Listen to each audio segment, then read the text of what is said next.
Hello and welcome to Money Reimagined. I'm Michael Casey, coming to you with the classic post-consensus festival croaky voice.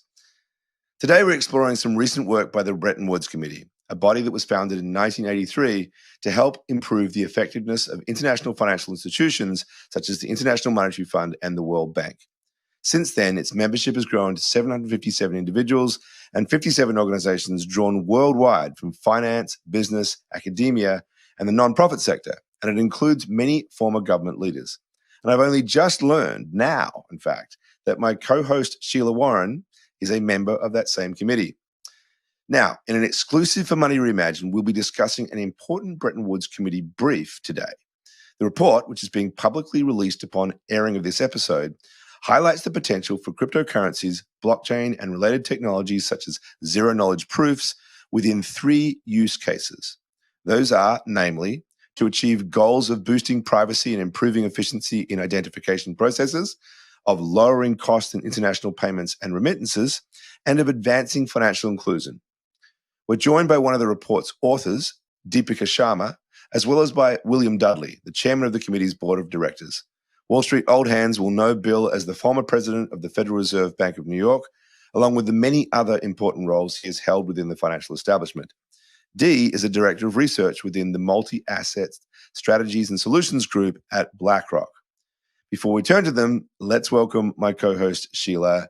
Sheila, how are you feeling after that momentous week? We had 20,000 registered attendees, more than 600 speakers, 23 stages. I'm exhausted, but it was great. It was wild.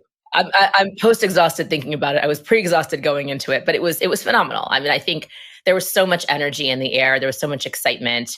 And even in the phase that we're in, right? Even in this current moment, which not necessarily a great moment for our industry and for the ecosystem. Yeah. But my hope, I think we've talked about this, you and I, is, I'm a fan of Crypto Winter personally. I feel like a lot of things that probably should never get built or launched don't get built or launched in Crypto Winter. And that isn't a bad thing. I also think that these kinds of moments test us, right? They really say it takes stamina to build something new at the scale and the scope of what we're trying to do as an ecosystem and as a community. And so, you gotta ride it out. But we've been through this before. We'll go through it again. Not at all to discount the fact that real people are and have lost real money. And that is obviously something we should never in any fashion appear or celebrate. But I do think the hope is that going forward, we will have more continuity, more consistency in the kinds of projects that do survive. I don't know what your take is, but that's sort of my view on things. Look, I think this is the Biddle moment, as we used to joke, right? It was hodl and then it's Biddle. Right. Once the market comes off, just now time to focus. And I felt like there are a lot of people there who seem to be just enthusiastically saying, look, I'm not really watching the price. I'm here to do this. We flush out a lot of these really bad actors, really, and a lot of the problems that many of us have been highlighting for some time. We address them for what they're supposed to be: learning experiences, lessons, and how we build the right thing. So, look, I think it's going to be a tough. There's not going to be as much money floating around, without a doubt, right? That will have an impact on this space. Yeah. But there's the chance now, without all that noise and chaos, to be able to get things done. So anyway, on that note, why don't we... Certainly the hope. Yeah, well, I'll also just say on the note of the Bretton Woods Committee, I'm a woman of mystery, Michael. I have contained depths and multitudes. So yes, I have been a member of the committee for 2 years. I was not part of this report, just to clarify. But I do think that there are a number of crypto folks who have been a little on the edges of this. And it's exciting to see crypto and the blockchain ecosystem really take a forefront with this report. So I'm really excited to hear more about it. Yeah. Well, on that note, why don't we invite our guests in? Welcome, Bill. Welcome, Dee. Great to be here. Good to be here. Great to have both of you. Great to have both of you here. So, why don't we start it off? Why don't you talk, Bill? Maybe over to you. You can just give. I'm not sure that our viewers and listeners are necessarily particularly up to speed with what the Bretton Woods Committee is all about. So, very quick primer, if you don't mind, on that, and then we can turn to what this particular report's all about. Well, you gave a good introduction. I mean, the Bretton Woods Committee historically has been supporting the IMF and the World Bank because we believe in multilateral cooperation and coordination beats each individual country sort of going off on their own and doing their own thing. But coordination and cooperation isn't just in the realm of the IMF and the World Bank. It also extends to the global financial system. We have a global financial system, but we have a lot of sovereign actors. And if they don't coordinate what they're doing, we're just going to end up with a mess. This is particularly relevant, I think, for digital finance, where one of the best applications, well, probably one of the most important applications for digital finance is on cross-border payments. So we really do need a system that is coordinated and managed well. Another issue is regulation. Up to now, we don't really have much regulation, and we're seeing a lot of people get hurt. Investor protection, consumer protection, it just isn't there. And so there does need to be regulatory guardrails, but those regulatory guardrails need to be coordinated across countries, and they also need to be imposed in a way that nurtures rather than crushes the innovation. We think the technology that's being developed actually has a lot of promise. So we want to encourage the development of the technology, the application of the technology, but in a way that's safe and coordinated. Yeah, I mean, I'm glad to hear that. I think you're probably going to feel like now more than ever, there are folks who are going to be quite supportive of this, right? When there's sort of people who have lost money, have been out of it, and some pretty spectacular failures of late. We don't need to go into them right here, but I think there's possibly going to be more sympathy for the regulatory approach. Dee, why don't you talk a little bit about what this report's about, right? What's just again, give us high level before we dive into it.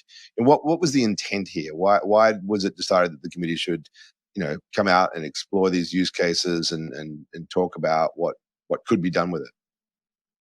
Absolutely. So, I think we, as Bill mentioned, are looking at the digital finance community and thinking about not just the use cases, but again, what is the message that we want to bring to regulators and policymakers in terms of the risks, the development of the technology, and the evolution of the system. Again, it's something that's new and innovative, and a lot of different players are still coming to grips with what it really means. So the purpose of this particular brief that we wrote, which is one in series of 8 different briefs that we plan to write, covering different aspects of the blockchain technology, is focused entirely on identifying what are the most tangible and positive use cases that we really see evolving. So we are not really coming up with solutions. We are actually talking about where the potential of this technology is instead of how the solutions will end up developing, reiterating the fact that there needs to be more of a partnership and collaborative approach between the private market players, that includes the traditional financial system, as well as the new kind of crypto community and players that are coming onto the market, as well as there needs to be much more participation from regulators and policymakers to make sure that they're safeguarding the system and preventing, the kind of things that you're seeing play out today.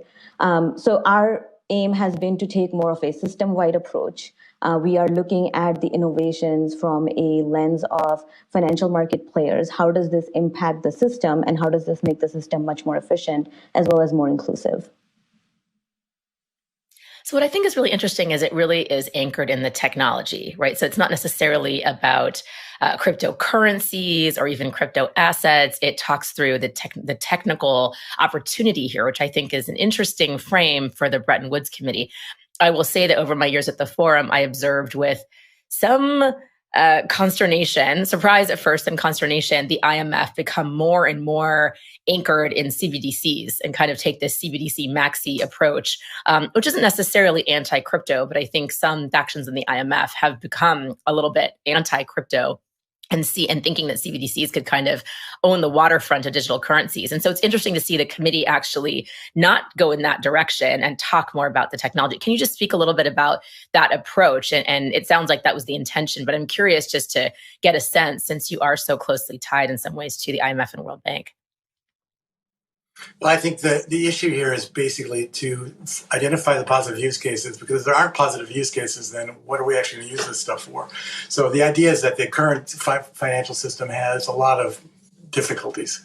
So think about the total amount of spending that's undertaken on finance as a share of GDP. It's actually much higher than it was back in 1950. So the financial system is becoming more complex. It's probably becoming more inefficient. And as a consequence of that, there is actually quite a bit of room for a new technology to come in that's not legacy-based, that's not batch-oriented, to reorganize how we do things and to enable things to be done in a much more efficient way. Cross-border payments is a great example. I mean, right now that's really expensive. You take the migrant workers who are sending money back to their families. They're 6 or 7% of the cost of the transfer just gets eaten up by foreign exchange fees and other payments. There's got to be a better way of doing this. And so once we've identified the positive use cases in this brief, the next brief is going to turn to technology and basically explain how this technology can do things that the old technology cannot do things. And that creates a sort of a basis for why we should encourage this, why we should foster this, and allow it to develop. I think a lot of our readership would be encouraged to hear that, Bill. But I mean, again, to echo what Sheila was saying, my experience with the IMF, and we had IMF participants in the work that we were doing at MIT when I was there, the Digital Currency Initiative, and it started out to be quite open-minded. But my sense, this is just, and I think it's shared by a number of people, is the fund has become, a much more narrow in the way it's pursued these things, and there's a lot of rhetoric about how bad it is. And my sense is, again, a lot of governments as well have. There's quite a bit of negativity out there, right? There's certainly polarization. There are some people who feel differently. So I wonder, in light of that, what do you expect to be the traction that you would get from this? And maybe, either of you both could weigh in here. Michael, I think what we're trying to do is point out the era of omission as opposed to the era of commission. I feel like the regulators are afraid to approve things because they're afraid what precedent that sets and how it's going to evolve. But if you keep turning down applications, for example, that people want master accounts at the Federal Reserve, that's also creating problems. That doesn't allow the whole innovation process to continue. So we're really putting a lot of pressure too on the regulatory side. We feel that they need to lean in and engage with the innovators and basically say, here's what we need to accomplish in terms of making this safe and protect investors and consumers. How can you accomplish that, and what can we do to make this workable? Right now, it's I'd say the regulators are not really helping move this to a better place. So one thing I thought was really interesting was seeing the identity. So if we've talked on the show quite a bit and had folks on, and I think it's kind of known that digital identity is going to be the key that unlocks an awful lot of use cases, positive use cases. I'm curious what your thoughts were on that, how you came to that. Was that something that you knew going in, or was it something that required exploration, and what your views are on that as kind of the gateway to a much more integrated and open system? Dee, maybe I'm over happy to you. to take that, Bill. So I think when we looked into, what is really the use cases we want to focus on, there's really been an explosion in terms of ideas around application for blockchain technology. The way we got to digital identity was actually to start with the problem that the industry is trying to solve and look at the magnitude or the size of the problem and what are really the incentive structures that are driving financial institutions broadly to actually go towards a solution. And I think that all comes down to one thing, which is costs. So the cost of compliance with KYC requirements as well as AML requirements, have kind of been noted as being extremely high. So I think there was a survey done 5 years ago that noted that cost to be $60 million per firm when they did a survey of 700 plus organizations. There have also been a lot of fines and other costs that have come into play. So I think there's also been a resurgence in that focus, kind of given Russian sanctions. So there isn't a trend of acceleration that we identified. But when it comes to digital identity, I think what we tried to do in the brief is actually understand why, if this problem had been identified, back in 2015, 2016, why has it not been solved? What are really the challenges and what could be a potential path forward? And that's how we talked about verifiable credentials and how those verifiable credentials coming from a consumer may not find acceptance by banks, but maybe there are a group of centralized institutions that could come in and kind of fill that role, and in the context of zero knowledge proofs. So not only, our focus has been not only on kind of what are the kind of bigger pieces of the puzzle that this technology can try to solve, where the institutions are looking for solutions, but again, what are the roadblocks actually in getting to that solution, and then what can regulators do in kind of providing a path to what a potential answer could look like. So I found this really interesting because you talk about verifiable credentials and also data privacy. And so one of the reasons, of course, the digital identity schemes have not gained scale, let's say, is the concerns around data privacy or lack thereof, right? And of course, we've talked quite a bit on our show about surveillance capitalism, about what's happening with digital yuan, like just kind of the ways that this technology could actually erode privacy within certain systems. And that's, of course, a design choice that would have to be made at the protocol layer in some cases, but definitely at the application layer. And so I'm curious about your thoughts on that. And then in addition to that, you mentioned that you think that KYC needs updating, I think is the word. Now, we certainly believe that. But of course, I don't think what you mean is that we need to rethink how we do KYC, which is a position I would personally take.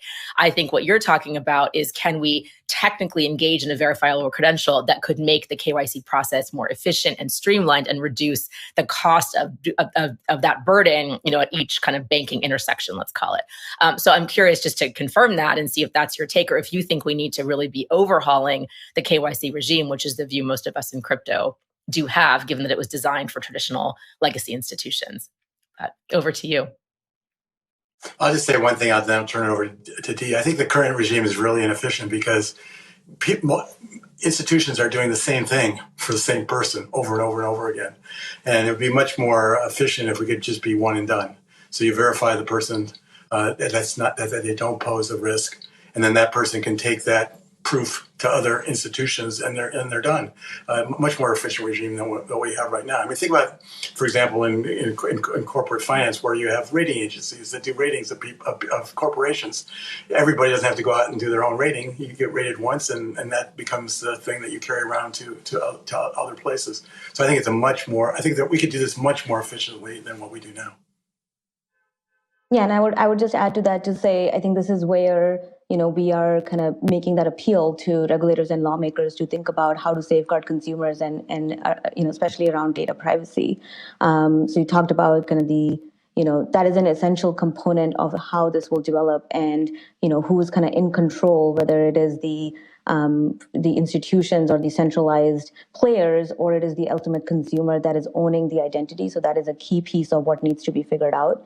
On your question on KYC, again, we are not talking about overhauling the system, but as Bill mentioned, there are a lot of inefficiencies that could be solved by technology. And again, blockchain technology is one piece of the puzzle. But we are seeing a lot of progress towards solving the problem and reducing the cost burden to the system. I mean, we don't want people engaging in illegal activities in the shadows.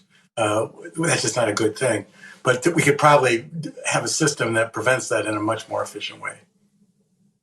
Yeah, I think the problem is, Bill, though, that as we have this conversation, and we've had many, many conversations with officials and others about it, I think the default assumption sometimes is that if you are talking about a major change or an overhaul in the approach, then you are just like giving up on some of this stuff and wanting to accept a few bad guys in.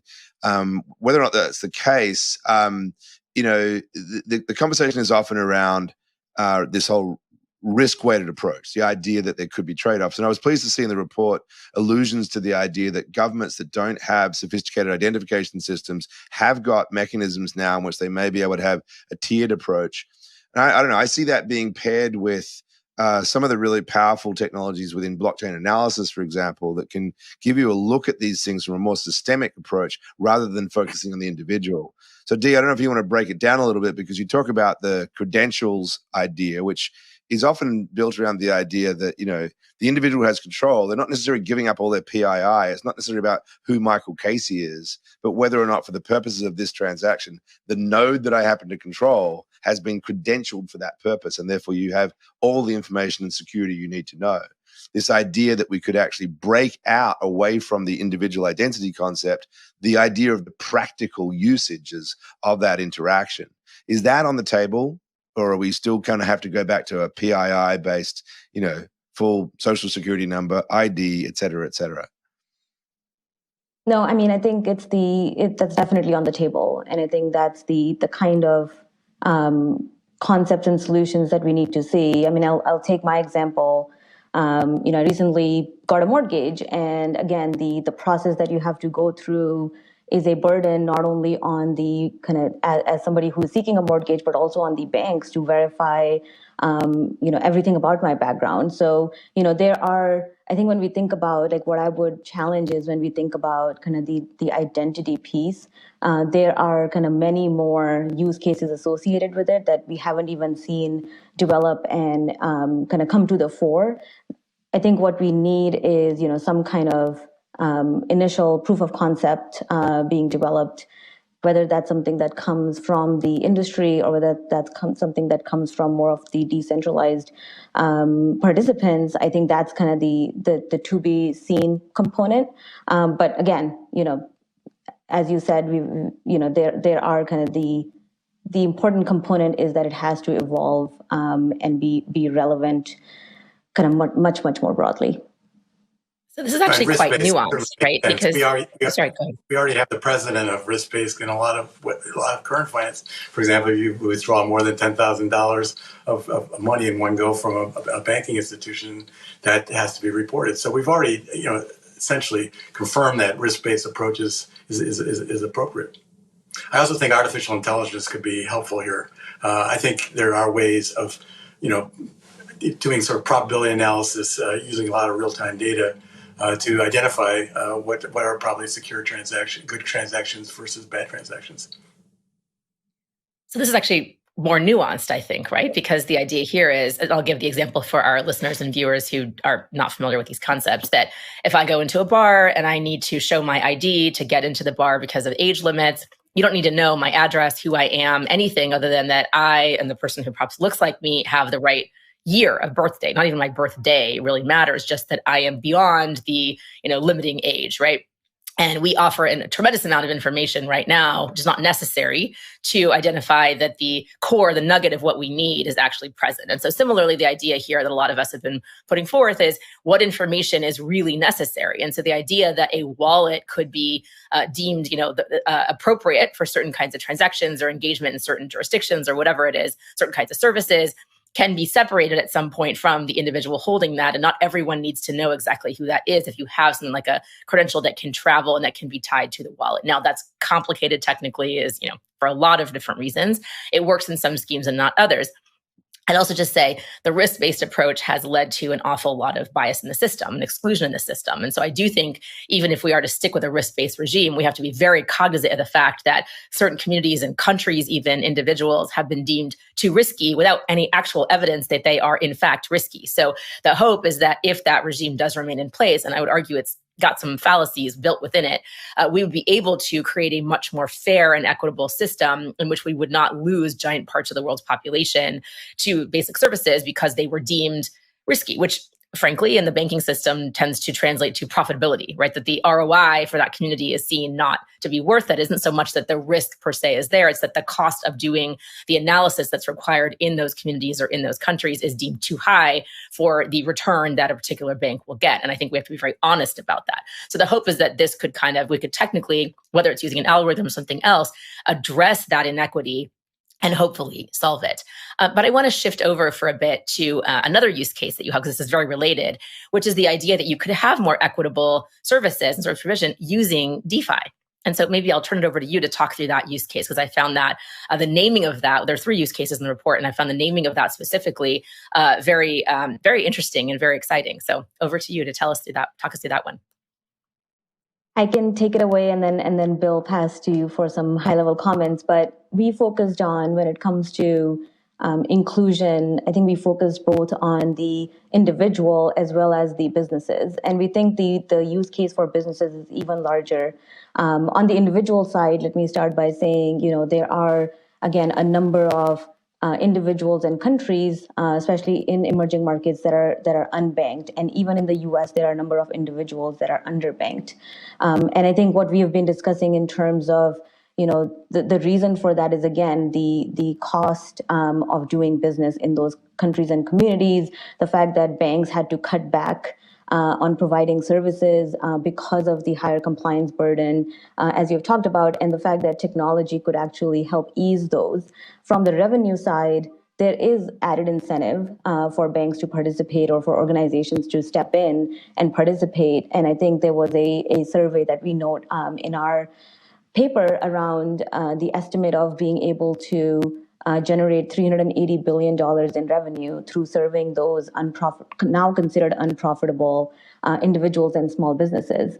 And I think when we step out of that and look at SMEs and small and medium term enterprises, the market is even bigger in terms of the lack of financing and how much of an opportunity it is where small and medium enterprises are seeking financing are not able to get approvals on time to deliver what they need to kind of sustain their business. And that is a much, much bigger problem that, again, a lot of the multilateral organizations and countries are really focused on. So I think in terms of inclusion, those are the two areas we really see kind of come to the fore, which is around small business and trade finance, as well as individuals, and improving and increasing the number of those that are serviced through banking services. If you can make the financial system much more efficient and drive down the costs, all of a sudden a whole bunch of people that are currently excluded become profitable. And that's sort of what we want to go for. Yeah, it's great to see the trade finance thing pop up again. I think it's always been a hugely valuable use case, and you're right to mention SMEs. The number of people for whom it's still basically a cash-based system, and they just not getting access to letters of credit is a huge exclusionary problem for so many small and medium enterprises around the world. So I'm glad to see it approached. But back when it was being heavily looked into back in 2015, 2016, that back then it was a talk around permission systems. It was largely these networks of trade, supply chains and so forth would come together and approve these things. I'm encouraged to see you guys use words like DeFi, tokenization. These are concepts that are really much more associated with the more permissionless open models that are prevalent within the crypto community. So I don't know, Dee, whether you could explore that. I mean, are you talking here about open systems that rely upon these permissionless models to generate tokens and use those as identifiers of value, or something that's more the old consortium approach, which I think, to be honest, has failed? So, Mike, I think it's basically let the best horse win. So, we basically want to have a regime in place that's focused on outcomes, not on processes, and run a fair race and let the best technology win. And if it turns out it's an old legacy system, then the old legacy system wins. But I think we're skeptical that will actually happen if we have a fair race with appropriate regulatory guardrails and regulators that are open to the idea of disruptive technologies in their areas. I imagine, Bill, that regulatory part is going to be very important now, given the fact that if you use the word DeFi in some circles right now, you're going to be talking about Terra and Celsius and the big headlines of crypto the last week or so, two weeks. Clearly, I think there's between the stable coins and cryptocurrencies and all that stuff and the speculation that's going on in that area, to the technology and the blockchain and the things that the blockchain potentially can be used for. That's our next brief. Our next brief is going to be on technology, and we're going to start to explore what the technology can do that the existing system can't do very well. I mean, this existing system is very batch-oriented, as you know, and I think we could move to something that's really 24 hours, 7 days a week, instantaneous payments, and if you do that, all of a sudden, a lot of things go away, like settlement risk. Settlement risk is a huge problem in the current regime. If we could get rid of settlement risk by moving to a different regime, that'd be huge in terms of making the financial system more robust and secure. Perhaps you can just spell that out. Sorry, Sheila. I was going to say, so I don't think that our viewers will be familiar with settlement risk as a concept. So maybe you can just lay on that a little bit and explain that a bit, how that works for our viewers. So settlement risk, think of settlement risk in the stock market today as I buy the stock, but I don't get possession of the stock for 2 days into the future. So there's this period between where I paid, but I don't actually have the stock in my possession yet. So imagine someone fails in the meantime, that could disrupt the transaction between me and the stock seller. So I think settlement risk is about the fact that there are delays. Another example of settlement risk is a lot of the retail payments, where they're using the ACH automated clearinghouse rails to make payments, peer-to-peer between individuals. But that actually doesn't settle instantaneously; it settles the next day. And so there's always a risk of something funny happening in that interval that creates exposure and risk. And that exposure and risk then, feeds back in terms of how people behave and manage that risk. I was so struck by a number. So I think when we when we kind of looked at the cost of that, we found, I mean, it's incredible in terms of post-clearing and settlement. So we estimated 133 billion per year being spent on settlement failures, and that percentage actually increases with market volatility. So in the recent, year, as well as kind of during the kind of COVID-led market volatility, those costs have gone up just because volatility has gone up. So, the dollar translation, so even a 2% failure rate has been estimated to result in costs of as high as 3 billion. We are seeing kind of EU regulators come out with new guidelines to actually restrict, kind of come out with settlement discipline regimes that are actually going to lead to more fines if the participants are not adhering to those regulations.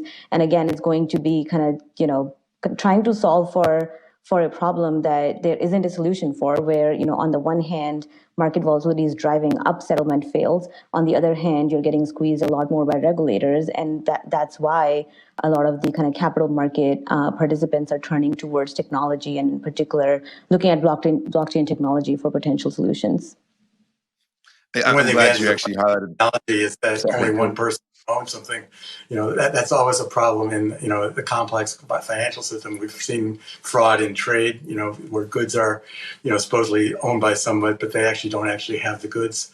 And so blockchain, by creating security about who actually owns something, I think can actually reduce a lot of these types of risks. Yeah, and this, I was of course, really is quite stunned by the numbers. Behind. Sorry, Yep. sorry, Sheila, keep talking over each other. One comment. Everybody's eager to jump in here. All right, ask away, Sheila. Off you go. Yeah, well, just a comment. This is just a predicate, of course, of the Bitcoin blockchain was double spend.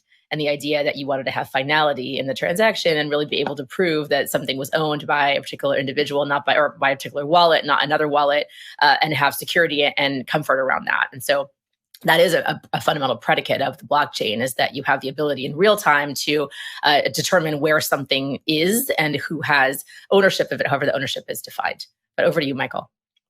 Okay. Yeah, like I just to highlight a little bit, one more number. I mean, those numbers, I'm glad you mentioned there, Dee, because I was quite struck by how high those levels of failure are, not just by the dollars number, but the percentages. And you said that 14% of equity settlement was failing during the pandemic. But even the pre-pandemic highs of 5 to 10% seem pretty high to me. That you would expect that many trades actually aren't deliverable. And you're right, it stresses across equity into trade and everything. So the ending double spending is a powerful way of thinking this through. Okay, so then the third use case, the other use case that you have, is around remittances of payments. And this is another old chestnut within this space, right? We've been talking about this for quite some time. And clearly, you highlight significant costs that exist within the system. And a lot of those, of course, borne by the poor who are involved in remittances. But it's not just the poor, it's all payments that are very inefficient here. I think it said global corporations move nearly $23.5 trillion annually, equivalent to 25% of GDP.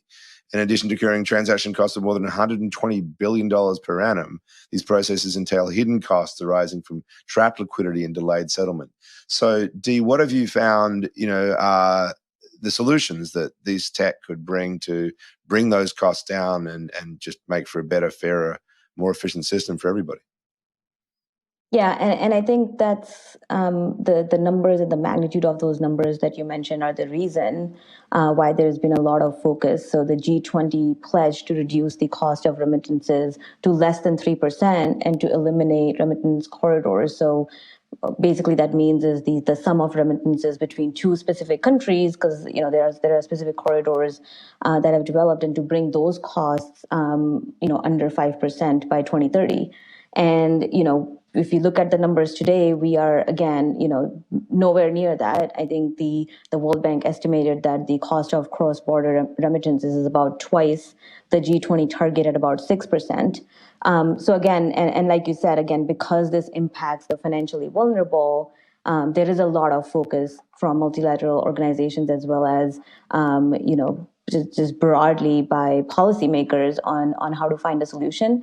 I think in terms of, how does the kind of technology come into play here, a big part of it, again, is to make the payment system much more smoother. So, we kind of couch this under a use case around payments and the evolution of the payments regime. And not only does this impact the individuals through the cross-border remittances, we also talk about corporates and how the larger corporate transactions can also be made easier through the system.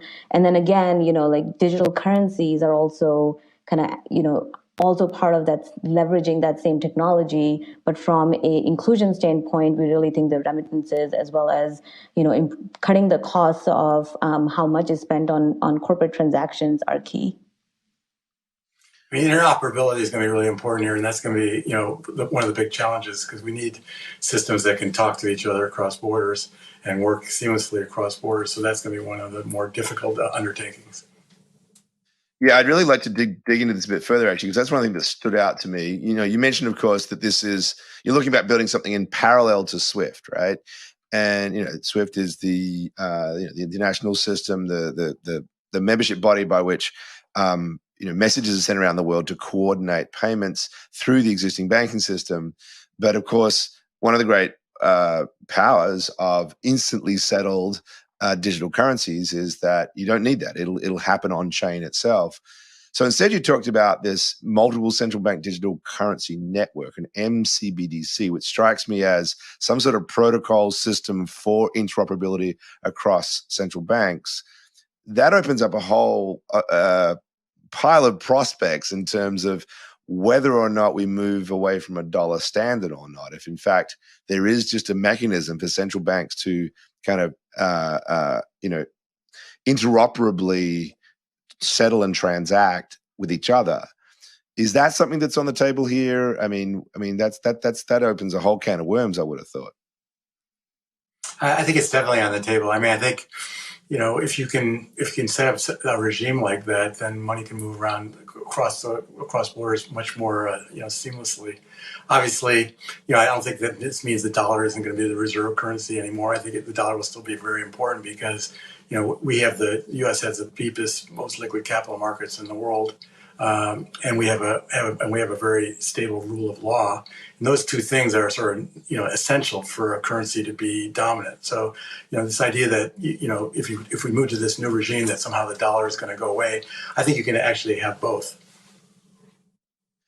Right. This is a really important point, though, right? Because I mean, clearly, yes, dollar, liquid capital markets, trusted to an extent. I think there's a big debate right now about whether or not the challenges created by the cleavages with Russia and potentially China after the war in Ukraine lead to this sort of bifurcation of the system, and that's a whole other conversation, I suppose. But nonetheless, at the end of the day, to me, yes, the dollar is the currency that people trust to hold and to use as the unit of reference and so forth. But it all comes down to trade ultimately. That's what it exists for, this purpose of having the settlement capacity. So if we can actually manage that through technology, it does open up a whole different way of thinking about the dollar. And one of the things that, some of us, I myself, have been trying to advocate for is that here, in fact, is the United States' opportunity to lead with the dollar as not so much a surveillance mechanism, the means by which all the funds have to pass through a US banking system and therefore have this big KYC regime around it, but rather that as a stable coin or whatever, it is just desired as the reference for everybody else, and that we end up with a very different model.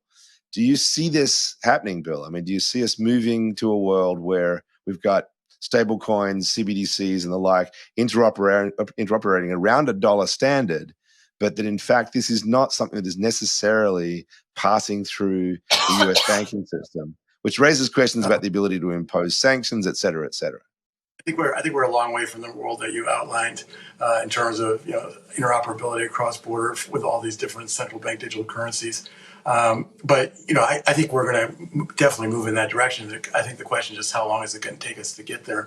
I think in terms of the Federal Reserve, they're going to be a slow follower. I think they're going to look at the experience of other countries that have made more progress, have more people that are already incorporated in the banking system. One of the problems the U.S. has, of course, is that we have a lot of people that are unbanked. So it's a little hard to move to a central bank digital currency if you don't have a banking relationship at all. I think the U.S. will also be slow to move because the dollar is so important in the world. and they're going to be very careful not to mess it up. But I think it's definitely coming. I think it's definitely coming. And the Federal Reserve is studying this. The Federal Reserve Bank of Boston has partnered with MIT to sort of think about like what would a central bank digital currency protocol look like. And a lot of their work is going on in many other countries. So I think it's coming. It makes sense, right? What if you can have a paper version of currency? Why can't you have an electronic version of currency? And one of our briefs, as we move our project forward on digital finance, one of our briefs is going to drill down deeply into this issue of central bank digital currency. So yeah, I mean, do you have? Yeah, I mean, what's your sense of the willingness of other central banks, to actually sort of build those kind of interoperability rails? I think there's definitely a conversation about that already underway. I mean, the Bank for International Settlements. I was talking to someone there, and they said it's in our name, the Bank for International Settlements. So they may play a key role in terms of helping work towards this interoperability that we need. Yeah, I would just add that, a lot of the research that we saw on examining the technology came from central banks, Bank of International Settlements. So there's been, consistent interest in trying to assess the risks as well as the opportunities that we think will kind of lead to the development. But, like Bill mentioned, there are a lot of other aspects that are being considered around the dollar and coordination among the various central banks, that may impact how it comes about. We deliberately, in the brief, in any of the use cases, did not take a stand on, who would be the leader and who would be the laggard. I think what we intended to identify is what are the biggest business problems and what are the biggest kind of financial system problems that the technology can be applied to, but actually left the solution. It may come from, again, the crypto participants. It may come from financial institutions that are becoming much more aware of these challenges and are putting together desks and people that are actually proficient in these. But it may also come from central banks, and regulators. So we are here kind of watching that evolve and hope to have a voice and say in terms of making sure that there aren't systemic failures.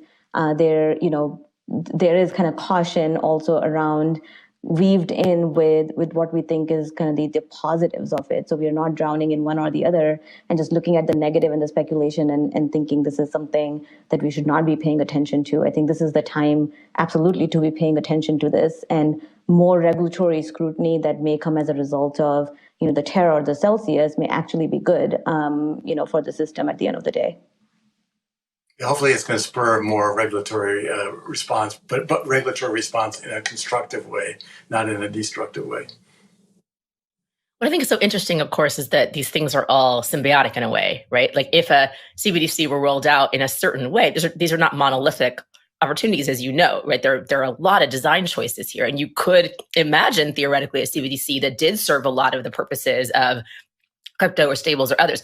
I agree with, I think, what you said, legacy financial kind of really moving in this direction, and even a CBDC doing that is pretty unlikely at this point, but it's not technically impossible.